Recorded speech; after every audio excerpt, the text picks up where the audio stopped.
এই রাজ্য সরকার কি বলেছিল? আমি বেঁচে থাকতে এসআইআর হতে, জোরে বলুন হতে। এসআইআর শুরু হয়েছে না হয়নি? রাজ্য সরকার আজকে বলো সে বেঁচে আছে না মরে গেছে? আজকে এসআইআর হলো কেন? এই কৈফিয়ত নেওয়া দরকার আছে না নয়? অথচ আমার ভারতবর্ষে অনেক রাজ্যে তারা তাদের বিধানসভাতে বিল পাস করে এসআইআর কে তাদের রাজ্যে রুখে দিয়েছে। আজকে মুসলমান আমরা রাজ্য সরকারকে 215টার উপরে এমএলএ দিলাম, তারাও তো বিধানসভায় বিল পাস করতে পারত যে আমার বাংলায় এসআইআর আমরা চাই না, এই বিল করা দরকার ছিল না, ছিল না। কিন্তু বাইরে বলছে এসআইআর হতে দেবো না, যদি হয় লড়াই করব, একটা নাম বাদ গেলে ছাড়বো না। উপরন্ত 221 কোটি টাকা এসআইআর যাতে হয় রাজ্য সরকার খরচ করছে। আমি যে কথাগুলো বলছি রেকর্ড হচ্ছে না হয়নি? অতএব হুচুকে বাঙালির মতো লাফালে হবে না। তোমার মধ্যে যারা পরিমাণ যদি ইনসানিয়াত থাকে, তুমি যদি ইসলামের ঘরের সন্তান হও, তাহলে এই কথাকে যাচাই বাছাই করো, করে আব্বাস সিদ্দিকীর বিরোধী করো। তাহলে 221 কোটি টাকা এসআইআর যাতে হয় এর জন্য রাজ্য সরকার বাজেট করেছে।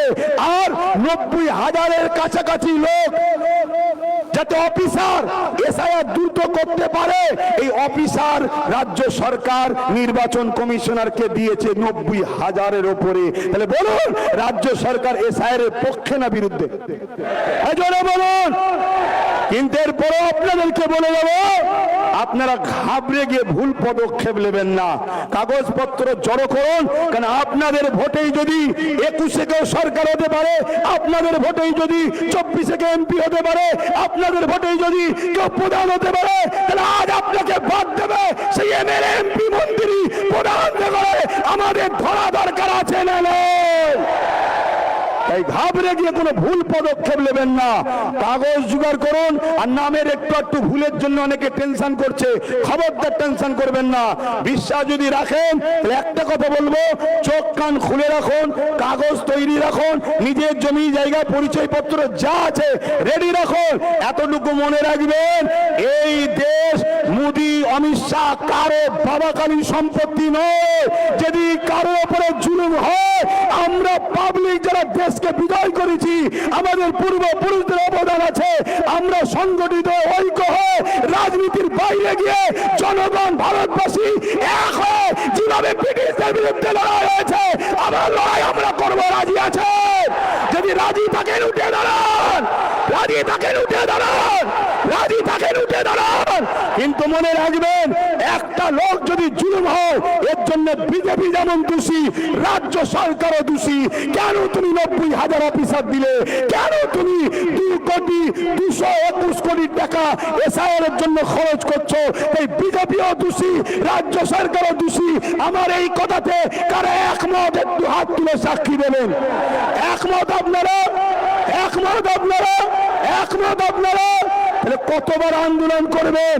আন্দোলনের পাশাপাশি নিজেদের বাচ্চার ভবিষ্যতের জন্য মজবুত খুঁটি তৈরি করা দরকার আছে না? না।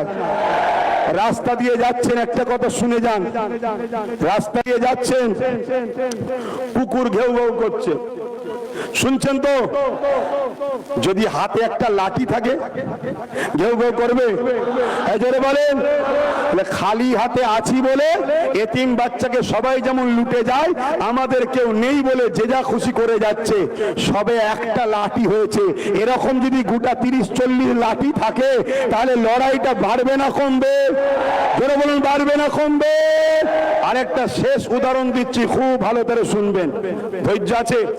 2 মিনিট ধৈর্য আছে? হাত তুলে বলুন শুনতে চান? শুনতে চান?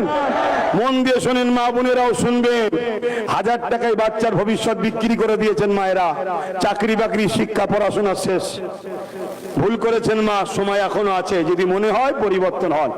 শোনেন মন দিয়ে, একটা কুকুর একটা খরগোশকে তাড়া করেছে। খরগোশ ছুটছে, কুকুরও ছুটছে, খরগোশ ছুটছে, কুকুরও ছুটছে।